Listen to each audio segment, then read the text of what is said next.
RTP.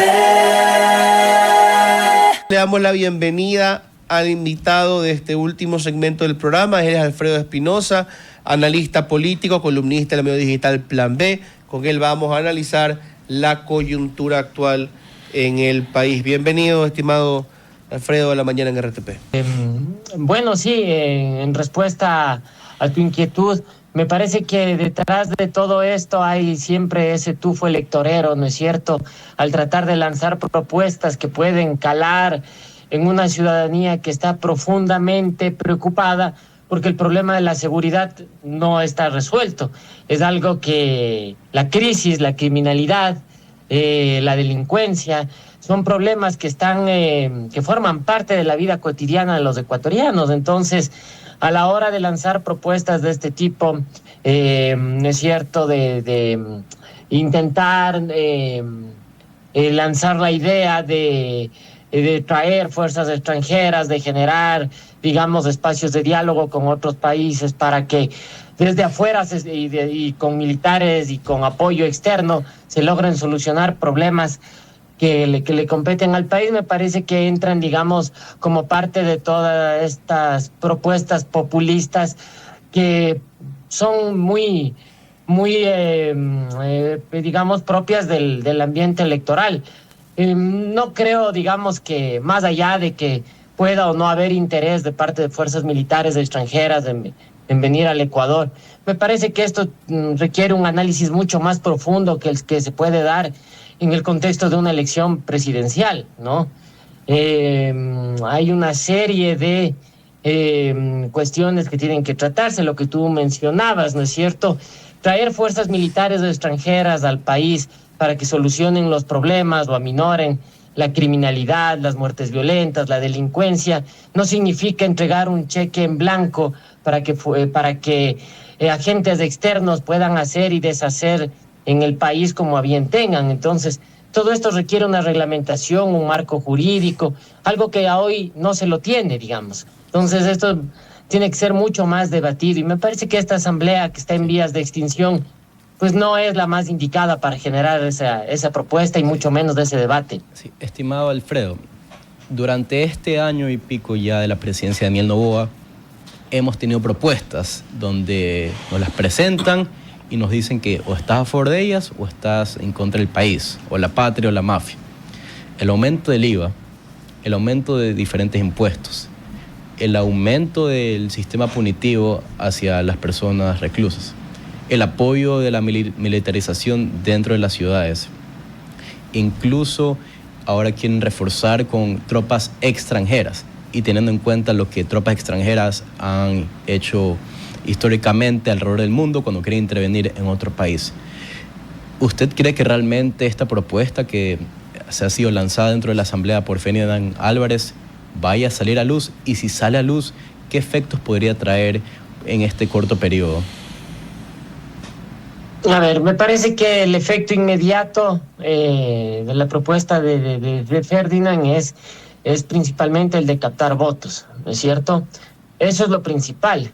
Cuando a la gente, cuando a la mayoría, todos los ciudadanos nos subieron el IVA del 12 al 15%, bajo el argumento de que iba a haber más seguridad, menos violencia y de que se iba a combatir a la criminalidad, indudablemente todo el mundo estuvo de acuerdo, ¿no? O la gran mayoría. No hubo, digamos, un rechazo masivo como en otras ocasiones, ¿no? Cuando subía el precio de la gasolina, los combustibles, cuando la calidad de la vida se encarecía, ¿no es cierto? El costo de la vida se encarecía, había movilizaciones. Ahora eso pasó totalmente a un lado, ¿no es cierto? La ciudadanía, digamos, está en un punto en donde acepta este tipo de propuestas con el ánimo de tener mejores días. El problema es que no se han cumplido esta serie de propuestas, entonces, y se las ha lanzado en determinadas coyunturas electorales, ¿no? Bien sea elecciones, consultas, etcétera. Entonces, yo no creo que esto, digamos, llegue a buen puerto, ¿no? No creo que esta asamblea lo llegue a resolver. La siguiente asamblea va a ser mucho más polarizada. Esto requerirá una reforma constitucional. insisto, un debate mucho más profundo, ¿no es cierto?, de cuáles son los alcances de la cooperación extranjera en materia militar, ¿no? ¿Qué espacios son los que se van a ocupar? ¿Cómo se van a cuál va a ser el protocolo para el tratamiento de determinados casos? Lo vimos, ni siquiera nuestras Fuerzas Armadas pudieron, digamos, resolver en apego a los derechos humanos el tema de los 4 menores, que puede ser una excepción y no una regla, pero ya dejó marcado un precedente. Entonces, creo que, insisto, esto cae, digamos, un poco en el ambiente de intentar generar una discusión con miras electorales para que la ciudadanía se enganche con este tipo de propuesta, quizá desenfocarnos de otros temas que son importantes, ¿no es cierto? Por ejemplo, algo que a mí me pareció inverosímil, por decirlo de alguna manera, la venta de energía a Colombia, la misma tasa de criminalidad que se ha incrementado, o digamos, el tipo de campaña electoral y los problemas que se vienen para esta segunda vuelta, ¿no? Porque hay problemas que todavía no se llegan a zanjar. Por ejemplo, el hecho de que el presidente candidato no vuelva a pedir licencia. Por ejemplo, el hecho de que tampoco se permita que la señora Abad pueda ingresar a la vicepresidencia o asumir durante los días de campaña la presidencia. Entonces, creo que esos son los temas que están mucho más de fondo, ¿no? Y dentro de esto, el cambio de ministros, que ha sido, digamos, algo necesario en cuanto a la forma, pero muy tibio en cuanto al fondo, ¿no? Porque se esperaba quizá otro tipo de perfiles, otro tipo de cambios también, pero todavía creo que hay tiempo, ¿no?, para que el gobierno pueda accionar. Bueno, Alfredo, tomando una de las preguntas que hizo nuestro compañero Sebastián, y ya no solamente en el ámbito electoral, sino en el ámbito social, tenemos una sociedad conmovida por una crisis económica tremenda, por una migración que le afecta transversalmente ya a todas las clases sociales y evidentemente por una violencia desbocada que va desde el secuestro, la extorsión, hasta el robo, el asesinato, la violación, crispándola como nunca antes en su historia. Pero tenemos una candidatura que dice la patria o la mafia, y tenemos otra que dice patria o muerte, venceremos. Frente a estas dos cosas tan maniqueas, ¿qué es lo que nos espera, ya no como electorado, sino como sociedad? Bueno, estamos en un ambiente polarizado y esto definitivamente ha roto nuestra sociedad. Somos una sociedad resquebrajada. Y esto no es de ahora, ¿no? Es todo lo que estamos viviendo ahora, es la herencia del correísmo, ¿no? Que se ha ido multiplicando cada vez más. Estas dicotomías, este maniqueísmo con el que se ha visto al país, a los ciudadanos. Una sociedad de buenos y una sociedad de malos, una sociedad de pobres, una de ricos, ¿no es cierto? En donde los unos son buenos, los otros son malos, ¿no? Me parece que durante todo este trayecto, las animadversiones, la disyuntiva se ha ensanchado mucho más. Hoy en día hablar de política en la calle es algo casi que pecaminoso, prohibido, porque o tienes conflictos con quien hablas o te pueden insultar. La gente tenía, y me imagino que sigue teniendo, miedo de decir por quién va a votar.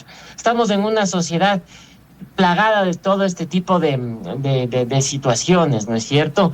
Y con un ambiente político, con un ambiente electoral constituido con estas características, yo me temo que el próximo gobernante pues tendrá el gran desafío de reunificar al país. El problema es que con estos discursos, ¿no es cierto?, de que o unos ciudadanos, si votan por determinado candidato, son criminales o mafiosos, y los otros pueden ser tontos, ¿no es cierto?, o poco lúcidos. Me parece que lo único que hace es generar pequeñas repúblicas, ¿no? Y quizá el gobernante, si no reunifica el país, será un gobernante de una pequeña república, de ricos, de una pequeña república de pobres, de una pequeña república de capas medias, pero no llegará a ser el presidente de todos, porque, como te menciono, yo veo que hay una sociedad partida profundamente, una sociedad profundamente lacerada.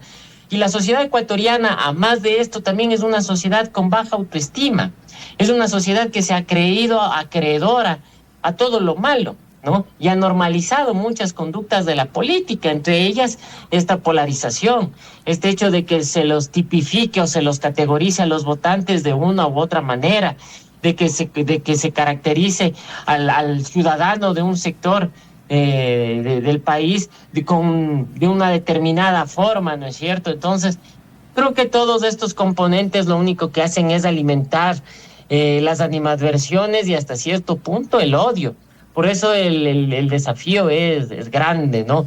Sí, la campaña electoral tiene un tiempo corto. En mayo ya tendremos un nuevo presidente, pero en los próximos 4 años podemos seguir teniendo un país resquebrajado, una sociedad lacerada y muy posiblemente, un presidente que tendrá este gran desafío. O se reunifica el país o simplemente nos veremos abocados a escenarios muy críticos, ¿no? Y el fantasma de la muerte cruzada se puede volver a aparecer.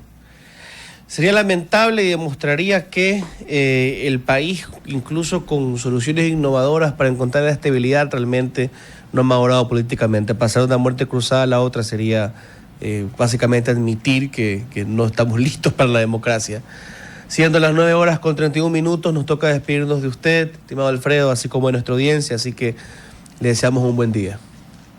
Lo propio para ustedes, un placer. RTP